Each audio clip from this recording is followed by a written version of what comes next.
තවත් විභාග ගැටලුවක් x ඍණ y සමානයි 3 ලියාගමු. x ඍණ 3 සමානයි y. එහෙනම් දෙවෙනි සමීකරණයට ආදේශ කරමු. 2x වර්ග ධන y වෙනුවට x ඍණ 3 වර්ගය සමානයි 6යි. දීගාරිමු x වර්ගය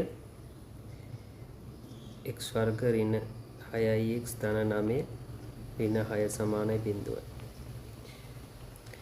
නැගෙනත් 3යි x වර්ග ඍණ 6ix ධන 3 සමානයි 0. 3ෙන් බෙදුවම x වර්ග ඍණ 2ix ධන 1. ඒ කියන්නේ x ඍණ 1 වර්ගය සමානයි 0. එක්ස්ට්‍රා කියන්නේ x සමානයි 1යි. පළවෙනි සමීකරණයට ආදේශ කරොත් එහෙනම් එනවා ඍණ 2ක් සමානයි y ට. එහෙනම් y කියන්නේ බීටා x කියන්නේ ඇල්ෆා නම් දෙන්නගේ එකතුව ඍණ 1යි දෙවෙනි පිළිතුර.